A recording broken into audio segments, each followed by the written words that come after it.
বদরুদ্দিন রাজমল জিন্দাবাদ জিন্দাবাদ জিন্দাবাদ মিজানুর রহমান ভাই জিন্দাবাদ জিন্দাবাদ জিন্দাবাদ মিজানুর ভাই জিন্দাবাদ জিন্দাবাদ জিন্দাবাদ গরিবের বন্ধু মিজানুর ভাই জিন্দাবাদ জিন্দাবাদ জিন্দাবাদ 2006 পৰা মই কংগ্ৰেছ কৰি আছিলোঁ। মই দুবাৰকৈ কংগ্ৰেছৰ টিকেটো পাইছোঁ, নিৰ্বাচন কৰিছোঁ। 5 বছৰ মই কাউন্সিলাৰ আছিলোঁ। তাৰপিছত মই ব্লকৰ সেৱা দলৰ চেয়াৰমেনে আছিলোঁ। পিছত মোক ডিষ্ট্ৰিক্টত ভাইচ প্ৰেচিডেণ্ট দিছে সেৱা দলত। কিন্তু আমাৰ গোলগঞ্জ সমষ্টিৰ যিজন বিধায়ক, মানে সেই বিধায়কজনৰ নাম কিন্তু মই দিছোঁ অপকৰ্মা বিধায়ক। সেইজন বিধায়ক 5 বছৰ আগত যেতিয়া বিধায়ক হৈছে, হোৱাৰ পিছতে তেওঁ আমাক কোনো ধৰণৰ গুৰুত্ব দিয়া নাই। বিশেষকৈ তেওঁৰ লগত মোৰ ফাইটটো হ'ল, মই আপোনালোকক মই প্ৰমাণ সহকাৰে মই দেখাম। মই পকেটতে আজি ৰাখি থৈছোঁ। মোৰ উত্তৰ মৰগজৰ গাঁও পঞ্চায়তত 2,72,00,000 টকাৰ এটা কাম আহিছিল।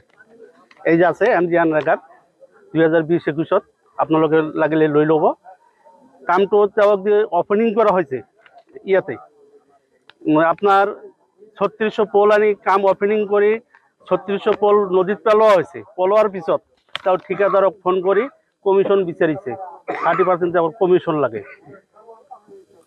ঠিকাদাৰে তেতিয়া সেই কমিশ্যন কৈছে যে মই কমিশ্যন দিলে সেই কাম মই কৰিব নোৱাৰোঁ। ঠিকাদাৰে কাম বাদ দি গুচি গৈছে। সেইটো লৈ আমি বহুত দৌৰা দৌৰি কৰিছোঁ। তেওঁৰ কিছু সংগপংগ গংগাধৰত লগাই দি ফটো তুলি ভুটভুটি লৈ ফটো তুলি ডিচিত তাত ছাবমিট কৰিছে যে গংগাধৰ নদী এতিয়া নাভাঙে, এইটো কাম হ'ব নালাগে। আপোনালোকক মই প্ৰমাণ সহকাৰে দি দিম। ইয়াতে 2,72,00,000 টকাৰ কামৰ ইষ্টিমেট ইয়াতে আছে। আপোনালোকে কম্পিউটাৰত মাৰিলে এতিয়া ওলাই যাব। আপোনালোকে লাগিলে এইটো লৈ যাব। সেইকাৰণে মই আজি কংগ্ৰেছ দল ত্যাগ কৰিব লগা হৈছে। এনেকুৱা অপকৰ্মা বিধায়ক আমি ভোট দি আমি 5 বছৰ আৰু ভৱিষ্যত নষ্ট নকৰোঁ। কাৰণ নিজৰো ভৱিষ্যত নষ্ট, লগতে ৰাইজৰো ভৱিষ্যত নষ্ট। গতিকে আমি এইবাৰ নিজানুৰ ভাইৰ লগত মানে আমি আছোঁ। মই তেখেতৰ ইয়াত সন্তুষ্ট হৈ মই আজি UDF দলত যোগদান কৰিলোঁ। কিমানজন ভোটাৰ লৈ আজি চাওক, মই কাকো ফোন কৰা নাই, কাকো মই মাতাও নাই। সিহঁতে খবৰ পাইছে, কেম্পিঙো কৰা নাই। মই কোনোদিন কেম্পিঙো কৰা নাই। আজি তেখেতে খবৰ পাই নিজে নিজে আহি 100ৰ ওপৰত মানুহ যোগদান কৰিছে। আৰু মোৰ বড়বালাচৰ মোৰ যিটো ৱাৰ্ডটোৰ মই 700জন ভোটাৰহে আমি এইফালে আছোঁ। আৰু বাকী মোৰ 1500 ভোটাৰ নদীৰ সিফালে আছে। আমি 2-1 দিনৰ মানে ভিতৰত প্ৰাৰ্থীৰ লগত আলোচনা কৰি সিফালেও আমি মিটিং আমি দিম। আৰু সিফালেও যিমান মোৰ ভোটাৰ আছে সকলোৱে এই দলত যোগদান কৰিব। তেওঁক বড়বালাচৰৰ পৰা তেওঁক নীল কৰি দিম। মই যোৱা পঞ্চায়ত নিৰ্বাচনত মই ফেচবুকত লিখিছোঁ, আপোনালোকে চাইছে যে পাগলাহাট জিপি তেওঁক নীল কৰিম, বড়বালাচৰত তেওঁক নীল কৰিম, নীল কৰিছোঁ। এই বুলিও আমি কৈ আছোঁ তেওঁক বড়বালাচৰত তেওঁক নীল কৰি দিম। তাৰ বাক্স নীল যাব। তেওঁৰ দম নাই, বড়বালাচৰত তেওঁ মিটিং কৰে। প্ৰায় 100ৰ ওপৰত মানুহ জইন কৰিলে লোহাজানী ইউনিটত। আমাৰ লগতে এজন আমাৰ প্ৰাক্তন কাউন্সিলৰ ইয়াত জইন, খাইৰুল ভাই ইয়াত জইন কৰিছে। আৰু লগতে তেখেতে আৰু কংগ্ৰেছৰ এটা মেজৰ পৰ্টফলিঅ' আছিল, ডিষ্ট্ৰিক্ট সেৱা দলৰ ভাইচ প্ৰেচিডেণ্ট আছিলে। তেওঁক ভাল লাগিছে। লোহাজানী এইটো দুৰ্গম আৰু ভিতৰুৱা অঞ্চল। আৰু জিপিখন আগত এটা জিপিত আছিল, বৰ্তমান বেলেগ পাগলাহাট জিপিৰ লগত। মানে ইয়াত এইটো অন্যায় হৈছে ডেলিমিটেশ্যনত, মানে নদীৰ ইফাল সেই মানুহখিনি এইফালে পঞ্চায়ত হেড অফিচটো মানে কি কৈছে, বিগত পঞ্চায়ত ডেলিমিটেশ্যনে এই অঞ্চলটোক বহুত বেয়াকৈ ডেলিমিটেশ্যনত ৰচৰ বলি হৈছে। গতিকে মানুহখিনিৰ ক্ষোভ আছে। নিশ্চয়কৈ আগন্তুক দিনত মই বিধায়ক হ'লে এই ক্ষোভখিনি নিৰাময় কৰাৰ কাৰণে চেষ্টা কৰিম। আপোনালোকে চাইছে যোৱা পৰহি যিটো ৰেলী হৈছে, আমি ভাবিব পৰা নাই। মানে কমচে কম 20 কিলোমিটাৰ লম্বা, একদম খৰাঘাটৰ পৰা একদম গৰিপুৰলৈকে লম্বা আছিলে। আৰু আমাৰ ভাবাতকৈ বেছি উৎসাহ ৰাইজে নিজে শিলডল ভাঙি ওলাই আহিছে।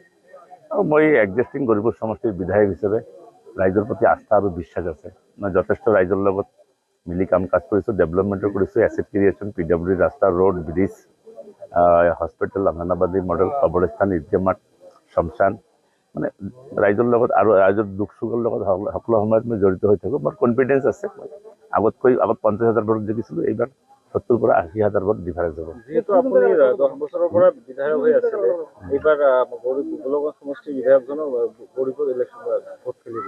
তাৰপিছত আবুল মিয়াও ৰাইজৰ দলৰ পৰা খেলিব। আপুনি কাৰ লগত মূল প্ৰতিনিধিত্ব? 2 নম্বৰ পদৰ কাৰণে দুজন কম্পিটিশ্যন কৰিব। মোৰ লগত কম্পিটিশ্যনে নাই, বহুত ডিফাৰেঞ্চ হ'ব। মানে বিগত এক্সপিৰিয়েঞ্চ গৰিপুৰ সমষ্টিত মই 3বাৰ কৰি নিৰ্বাচনত অৱতীৰ্ণ হৈছোঁ, এইটো 4th টাইম মই অৱতীৰ্ণ হ'বলৈ গৈ আছোঁ। যিটো মোৰ ভোটাৰৰ লগত যিটো মোৰ সম্পৰ্ক, মোৰ আইডিয়া আছে। কোনোবা ZPC লুজাৰ হয়, কেতিয়াও মেম্বাৰ হৈ পোৱা নাই, এনেকুৱা মানুহো ইলেকশ্যন খেলি আছে। আৰু কোনোবাই মহাগঠবন্ধনৰ জৰিয়তে প্ৰথমবাৰৰ কাৰণে আমিও সহযোগ কৰি এইখন সমষ্টিত বিধায়ক বনাইছিলোঁ। আৰু চাৰ্টেনলি ইয়াত যিটো মই এণ্টি ইনকাম্বেঞ্চি গম পাইছোঁ, তেখেতসকলে ৰাইজৰ আস্থা জিনিবলৈ সক্ষম হোৱা নাই। আৰু আমাৰ গৰিপুৰ সমষ্টিত তেনেকুৱা মোৰ পজিশ্যন নহয়।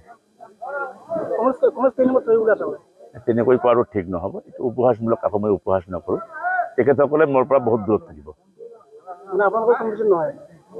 কম্পিটিশ্যন হোৱা নহয় কথাটো, আল্টিমেটলি ছেকেণ্ড পজিশ্যনতো পজিশ্যনে আৰু ডিফাৰেঞ্চটো বহুত থাকে। যোৱাবাৰ যদি বনেন্দ্ৰ কুমাৰ মছাহাৰী মোৰ লগত 50,000 ডিফাৰেঞ্চ আছিলে, এইটো ছেকেণ্ড পজিশ্যন নহয় নেকি?